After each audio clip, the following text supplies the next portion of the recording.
Welcome back, budgeteers. Coach Nino Villa here, disciple of Christ, husband, father, and financial coach. And today on the New Money Habits podcast, I want to take you on a little bit of a journey. Are you behind on your bills? Are you living paycheck to paycheck? Are you drowning in debt? Or are you simply stuck? No matter what your starting point is, today's episode is for you. Hey there, budgeteers. The new year is here, and you know what that means. It's time for fresh starts and new habits. If one of your goals is to get better with your money, New Money Habits has exactly what you need to kick things off right: the Payday Power Planner. This isn't just any budget tool. The Payday Power Planner is designed to work with your pay periods, not just the calendar month. Why does that matter?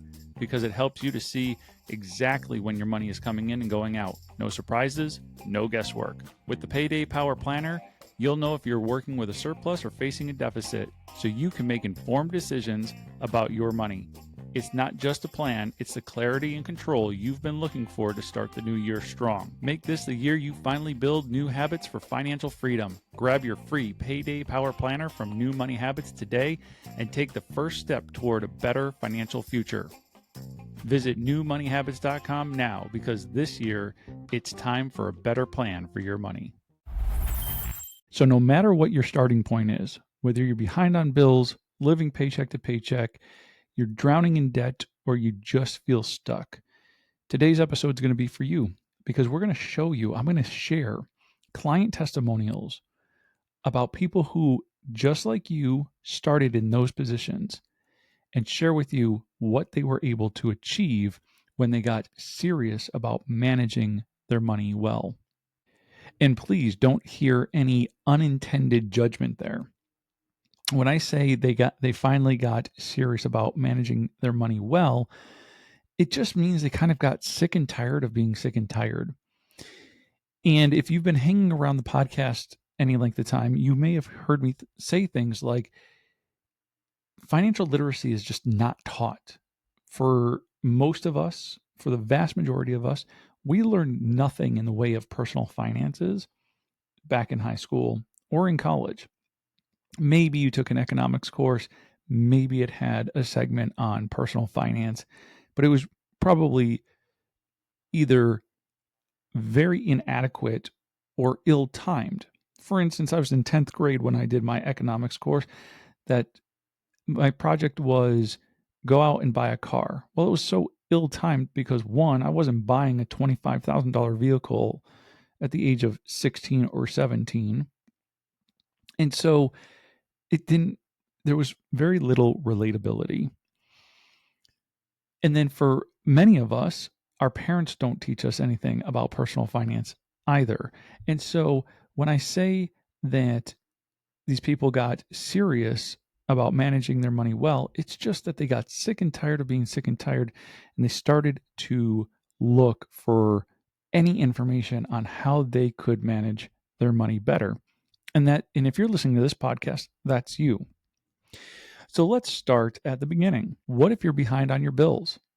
This is very common. I've sat down with so many clients in which that's their starting point. Their starting point in sitting down with a financial coach is, I don't know how I'm going to afford financial coaching because I'm behind on my bills. And, for each and every one, that first initial consultation is free and it is eye-opening. And so when I sit down with a client who's behind on their bills, there are a couple of themes, a couple of reoccurring commonalities between them. For those who are behind on their bills, and this was me once in my early 20s, I'd get behind on my bills.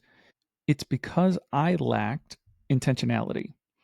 I didn't have a plan, and I certainly wasn't prioritizing. Well, I find that same thing is true for the clients that I sit down with. When they're behind on their bills, it's because there isn't a plan in place and there isn't a knowledge around how to prioritize their expenses. And so 9 times out of 10, when I sit down with a client like this and we put everything down on paper and everything has a purpose and we make a plan, 9 times out of 10, we find out that they make more money than they consciously spend. Now, I qualified spend with consciously. They make more than they spend would not be true, because they're often spending more, and this is how they got behind on their bills. But it's because they're spending unconsciously or subconsciously. There's not an awareness around, what am I spending on? Where's that money going? Because there isn't a plan and there isn't a whole lot of tracking going on. So once we sit down and we put it all down on paper, we actually find out, more often than not, 9 times out of 10, that the person actually makes more money than their required expenses. That's another way of putting it, right? That if we put down, what are your required expenses? What does it take to put food on the table? What does it take to keep a roof over your head? What does it take to keep the lights on and the water running? What does it take to get you to and from work or school? When we take a look at those expenses, and as we're taking a look at those, something like food on the table, when I'm sitting down with a client and we're talking about that category, it might be the first time they're actually thinking about what boundaries need to be in place. How often are they going to the grocery store? How much do they spend when they go? How often are they eating out? What is that costing them? So we have this conversation and we come up with a number. But because we're making a plan and we're coming up with a number, and that number needs to be realistic and it needs to be reasonable. Realistic in that it actually represents what it costs to feed yourself or your family. But reasonable in that if you make $1,000 a month, you can't spend $800 on food and expect to be able to pay your other bills. So it needs to be realistic and it needs to be reasonable. But as we go through this process, 9 out of 10 times, we find that people are actually making more than their required expenses. And so since they are making more than their required expenses, there's no reason for them to be behind on their bills. The way they got behind on their bills is they simply stopped tracking. They simply stopped having any intentionality around, when I get this money, I'm going to pay these bills. And it becomes more like, when I get this money, I'm going to do what I want, whether that is eat out, take a trip somewhere, whatever might be getting in the way of them paying their bills. But they already feel like they're behind the 8 ball. So why am I going to stop enjoying life just so I can pay these bills? And so we'll talk through that, and we'll just say, with a plan, you can still do these other things, but there needs to be a method and a priority to some of these things. So as they come to us, many of them find themselves behind on their bills. So when working with us, what is their result? Well, their result is, not only do they get caught up on their bills, but it usually doesn't take any longer than 8 weeks. The average is usually 6. In 6 weeks' time, with a plan and with a little bit of discipline, we can get clients caught up. I remember sitting down with a young lady who was behind on her phone, car, and a couple of credit cards. And when we sat down and figured out, okay, you actually make more than your expenses, which is a good thing. It means you have a surplus to work with.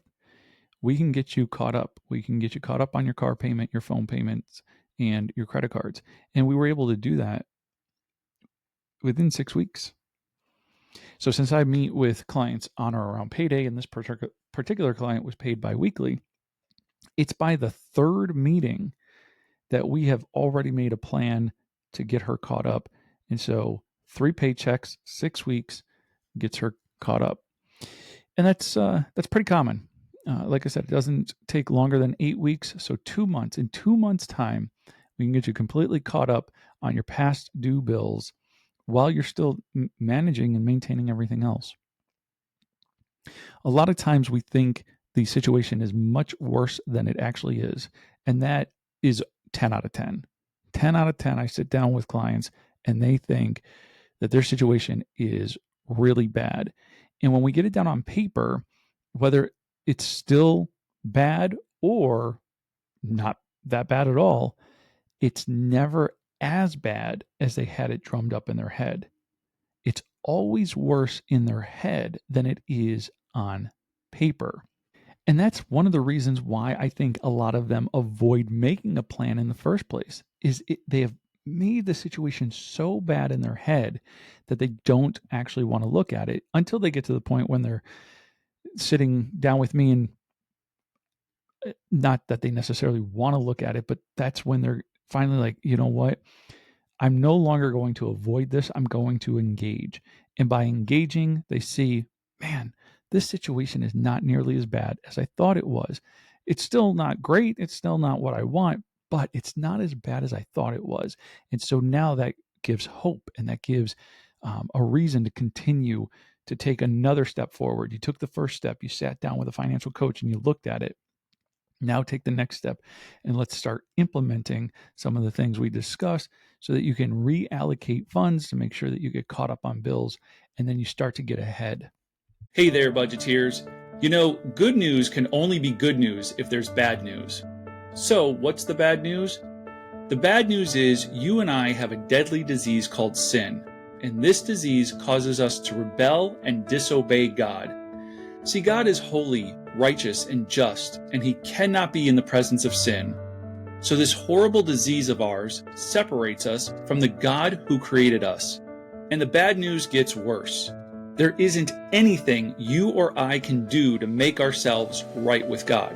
We are dead in our sins and on our way to an eternity separated from God. But that's not God's will for us. See, for God so loved the world that He gave His only begotten Son, that whoever believes in Him should not perish, but have everlasting life. God did what only God could do. He made a way for us to be reconciled to Him through Jesus Christ. Jesus came into the world to save sinners like you and me. While we were still sinners, storing up God's anger against us for our rebellion and disobedience, Christ died for us. Jesus took the punishment that you and I deserve and have earned. Jesus is the substitute for your punishment and mine. Now, isn't that some good news? The word gospel means good news. The gospel of Jesus Christ is that you and I broke God's law, and Jesus paid the fine. When we place our faith and trust in Jesus, we get to experience God's grace and mercy. Our gratitude should turn us from our rebellious and disobedient sin toward God, seeking after Him and His righteousness. When we do, God gives us a new heart and a new mind. Praise God for His goodness, and remember, God loves, humans sin, Jesus saves. But maybe that's not your starting point. Maybe your starting point is not that you're behind on your bills, but you're living more paycheck to paycheck. You know that you make enough money, you're paying all of your bills, but there's nothing left. And you're wondering, where did it all go? Where is my money going? And I sit down with clients that are all over the income spectrum in this stage. I can sit down with somebody who's making $40,000 or $50,000 a year total household income, and they're living paycheck to paycheck. But I also sit down with couples who make $250,000 a year combined, and they're living paycheck to paycheck, and they're wondering, where is it all going? And so income doesn't necessarily dictate whether or not you're living paycheck to paycheck. Behavior and discipline dictate whether or not you're living paycheck to paycheck. And this is the majority of my clients. Most of my clients are here regardless of their income. They are paying all of their bills, but they don't have anything in the way of savings. They are carrying debt, and maybe that debt is growing. One of the ways that they pay their bills is that their debt is actually growing. So maybe they have subscriptions on a credit card and they're making the minimum credit card payment, but they're watching that balance increase every month. And so they're paying everything. Everything is getting paid, but no savings to speak of, and more often than not, growing debt. So what's the problem? Where are they when they come to us? Well, there's no margin in their life. There's no buffer. Every single dollar that's coming in is getting spent. And this is an indication that they too, like people who are behind on their bills, lack having a plan, lack having intentionality, and lack prioritization. And so, just like I said earlier, it's not that they know any better either. What financial literacy have they learned? They're learning by experience. And now they've gotten to a place where they want to sit down with a financial coach because their experience has led them to a place where they're like, hold on, wait a second. This isn't where I want to be. Things are a little too tight. Think about making $250,000 a year household income and things still being tight. Now, in certain parts of the country, that might be very common. In California or in New York City, these things might be very common. But I mean, for the average American, $250,000 is a strong income. And when it's not enough, you got to throw your hands up and say, how did I get here? How did I get to a place where $250,000 a year is just not enough? Now, in part, we can blame that on the economy and the government and other things, but we are going to control what we can control. And what we can control is how we manage $250,000. So, what are some of the results that these types of clients can get with us and in what time period? Well, when I sit down with clients who are like in this situation, we focus on let's get some parked into savings and let's build a little bit of buffer between you and life. It's all about looking at income versus expenses. They know they're making more than they're spending, again, on like essentials and necessities. They're overspending because maybe they have credit and they can do that, and their desire to delay gratification is way, way down. So they kind of want everything the moment they want it. And so we look at income, we look at expenses, those necessities and those essentials. We find that in some cases, I have clients who have like a $3,000 surplus every single month. Let that sink in for a moment. Every month, you have an extra $3,000. And so, what type of overspending are you doing in that all disappears? It all just kind of goes somewhere and you're not really sure where did we spend that money. So when we find that they have a surplus of that size, or any surplus for that matter, it's now about reprioritizing, shifting priorities, making a plan for how are we going to manage that surplus to build up savings and to eliminate debt. And for people who are living paycheck to paycheck, depending on how much debt they're carrying, they might pay off debt incredibly fast. They may build up savings incredibly fast. It kind of depends on where they are. Just because somebody's living paycheck to paycheck doesn't mean that they're carrying a lot of debt. And so in those cases, we can get a fully funded peace of mind fund in place. But even if we can't get a fully funded peace of mind fund, we get a starter peace of mind fund. And the rule that we have is 25% of your monthly income should be just kind of parked away for a rainy day in your peace of mind fund.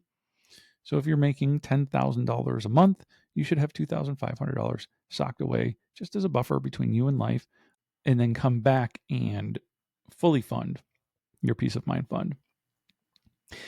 But if somebody's carrying a little bit of debt, we can eliminate that quickly. We can do a lot with somebody who's living paycheck to paycheck, and we find that buffer, we find that surplus, and we just manage it differently. We manage it better.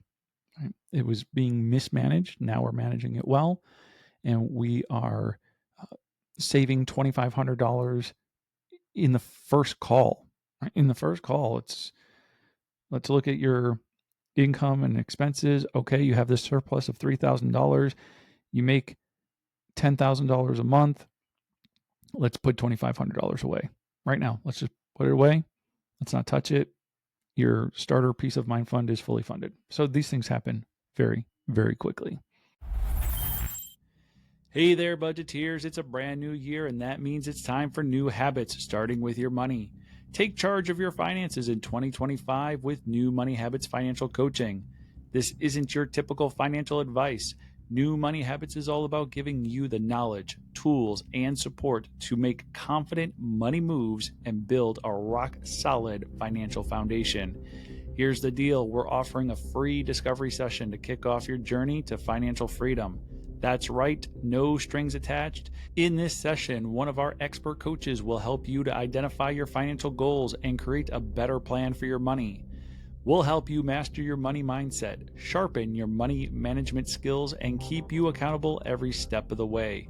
Make 2025 the year you say goodbye to financial stress and hello to the freedom you've been dreaming about. Schedule your free discovery session today and start creating the new money habits you need to achieve financial freedom. Whether you're living paycheck to paycheck or behind on bills, you might also just be drowning in debt. And so drowning in debt, I think, is more of a ratio than it is a number. For somebody, being $10,000 or $20,000 in debt would be a lot to them. I think about some of my clients who are fresh out of college. They're working their first corporate job. Maybe they're making $50,000 to $70,000 a year, and the $20,000 or $30,000 student loan that they have feels like it's insurmountable. It feels so big to them. And then I work with clients who their student loans are hundreds of thousands of dollars. And so the number 20 or 30,000, 200,000 has less to do with the number and more to do with the ratio. If you're making $50,000 a year and your student loan is $50,000, that ratio is the same as somebody who's making $200,000 a year, but their student loan is $200,000 a year. And in both those cases, it's going to feel like a lot. But if you're making $200,000 a year and you have a $50,000 student loan, that doesn't feel so big anymore. Right? And you're going to be able to attack it and tackle it much, much quicker with such a large income and such a small debt. And so drowning in debt is more about a ratio. So what's that ratio look like? And so to determine whether or not you're drowning in debt, I would take a look at a ratio of 3-1. If your debt is 3 times larger than your annual income, you're drowning in debt. So I'll give you some numbers. If you make $40,000 a year, but you have $120,000 worth of debt or more, you are drowning in debt. And that is non-mortgage. So all debt minus your mortgage. Your mortgage could be contributing to the idea of you're drowning in debt, but I want to focus. When I say drowning in debt, I'm talking about non-mortgage debt. When you have a car payment and you have credit cards that you're paying on every month, and that you're also accruing interest on, and so maybe you're paying the minimums or whatever that might be. If you take your annual salary, your annual household income, you multiply it by 3, and if your debt is there or greater, then I would consider you drowning in debt. Go back to the student loan scenario for a moment. For somebody who comes out of school and their first job is, let's say it even pays $70,000, which is not horrible money for somebody in their mid-20s to be making, $70,000 a year. If their student loan debt is 3 times that, they are drowning in debt. Now, if their student loan is about the same, say about $70,000, well, when you think about what is the monthly payment on that $70,000 in comparison to what you're bringing home monthly, now it's very reasonable because, of course, you have a 10-year runway to pay that loan off. So 1-to-1, not bad. But 3 to 1, you're drowning in debt. And 2 to 1, you're already like just in an uncomfortable position. So we crunch the numbers, we find out, okay, you're drowning in debt. Well, almost every single client I sit down with, one, isn't actually at this 3 to 1 ratio, which is good news. It means they're not actually drowning in debt. It's less than 3 to 1. It's 2 to 1. Maybe it's even 1 to 1. I sat down with a client recently who really believed that his only option was bankruptcy. And I was able to help him to figure out, like, no, actually, there is a pathway forward here for you to be completely out of debt within the next 6 months, maybe 9. 6 to 9 months, you are completely out of debt. And he just couldn't see that path because he didn't have a plan. So he wasn't looking at the real numbers. And his income situation had changed very, very recently, where before the income change, he probably was closer to like a 3 to 1 ratio and felt like he was drowning in debt. But then his income significantly shifted, and now it was like, that's like a 1 to 1 ratio. It's actually not nearly as bad as it was. So that increase in income was a tremendous blessing, and he would have been right to think that, or at least feel like he was drowning in debt prior to that.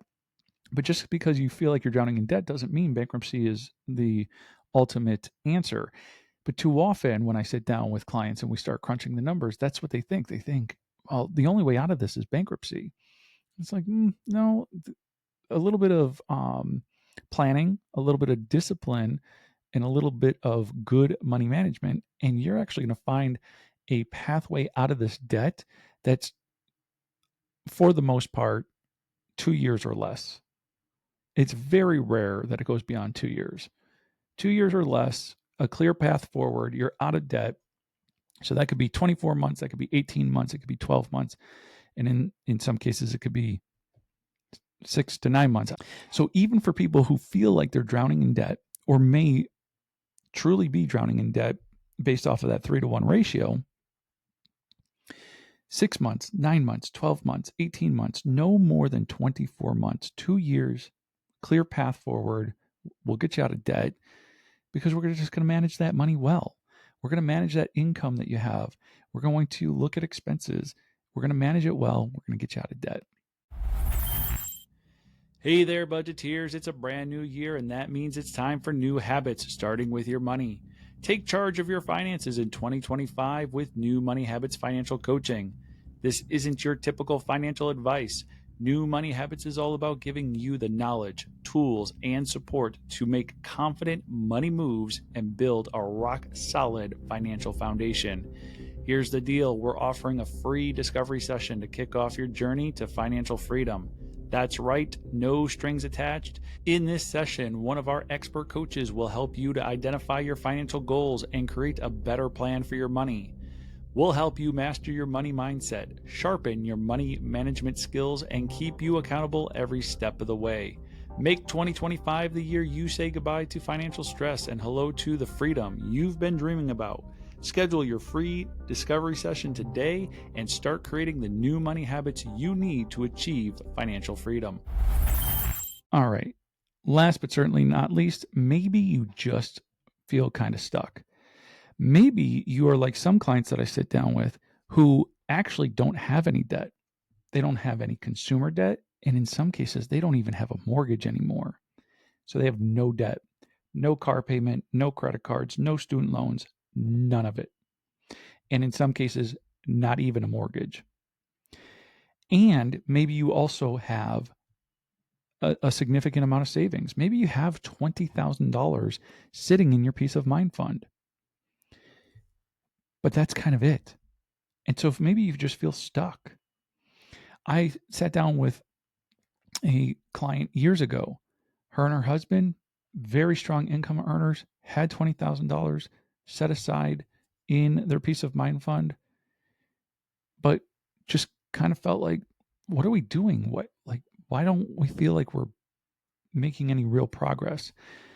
And so oftentimes this is just it's an exercise in looking at how can you start to save and invest in a way that you go from having a single stream of income that is very active, meaning you have to work for that. You have a 9 to 5 job, you run a small business, whatever that is, but you are actively working to make money, and you have this single stream of income. And how can you turn that into multiple streams of income? And in hopes that some of those additional streams of income have some level of passivity to them, that they're passive income to a certain degree. There is no such thing as 100% passive income. Everything takes a little bit of time and attention, at least time and attention. Even if you're invested in the market, logging on every once in a while to kind of watch performance and see if you need to make any adjustments is time and attention. If you own a piece of rental property, for the most part, that is passive income 90% of the time, right up until something goes wrong with the property, something needs to be repaired or replaced, and now all of a sudden you have to spend time and attention on that stream of income. But for those who are just feeling kind of stuck, it is an opportunity to sit down, look at what you got going on, income versus expenses. What is the margin that you're working with? What is that surplus? And how can we invest that surplus in ways that are actually going to turn into additional streams of income? I know so many people, whether they're clients or just kind of acquaintances, friends, and whatnot, who are retired, but they still want to work. And so their definition of retirement is that they hit a certain age, or they worked for the federal government or state government or city government, and they have served the number of years of service that they needed to before they could retire. Well, here at New Money Habits, we define retirement as working because you want to, not because you have to. And so for the people that I know that are in retirement, that's largely true. They're working because they want to, not because they have to. And so they've found a second stream of income, either through another job, or I know this one couple who love to Instacart together. So they'll go and do grocery shopping for other people and take it and deliver. And they do that together. And it's a way for them to spend some time doing something productive and get to spend that time together. So it's amazing. But what if you're not retirement age? What if you're not working because you want to, you're working because you have to? So you're not in retirement. How do you get a second stream of income? And how can you get to a place where that income is not always requiring your time and attention?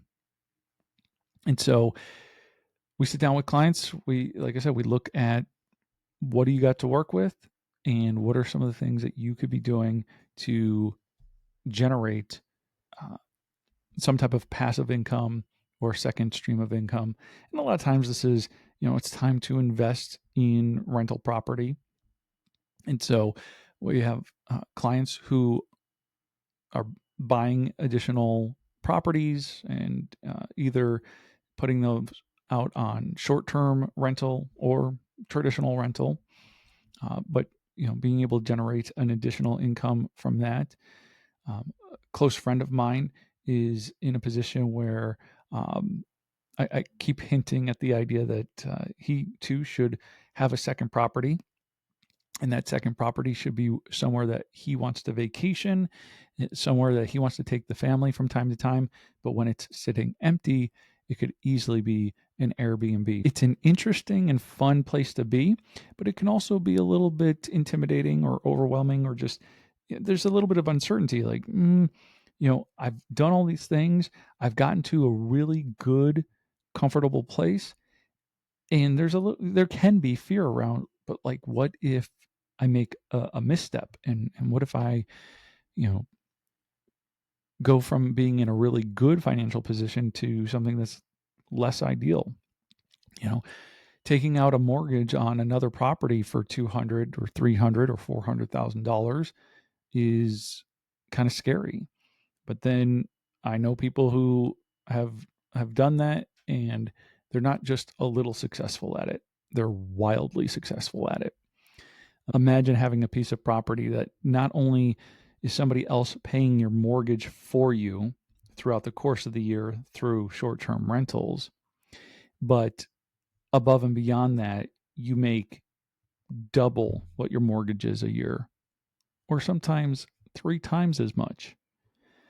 That's the type of thing, right? When you're feeling just kind of stuck, you're paying all your bills, you got money saved, you have no debt, but there's just like, what's next?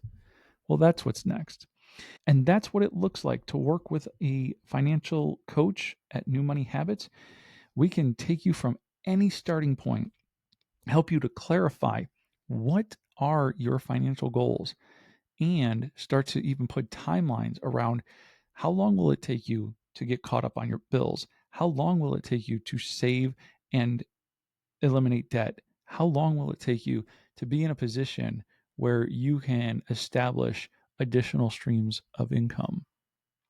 And so I hope you hear our message today, and that is, no matter where you are, whether you're behind on your bills, you're living paycheck to paycheck, you are drowning in debt, or you just feel stuck, you are not alone.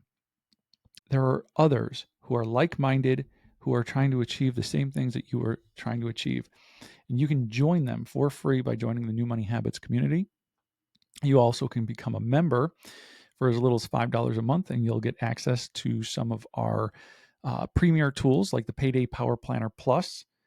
You can also upgrade to join member-only events, join group coaching. But if you want individual attention, one-on-one coaching, remember that we also offer a free discovery call to identify where it is that you are and what it is that you're trying to achieve. That does it for this episode of the New Money Habits podcast. Remember, if you have any questions, make sure to hit us up on social at New Money Habits and follow us on Spotify, Apple Podcasts, or wherever you listen to podcasts. Please consider leaving a 5-star rating and review to help us spread this message of hope to people looking for a better plan for their money.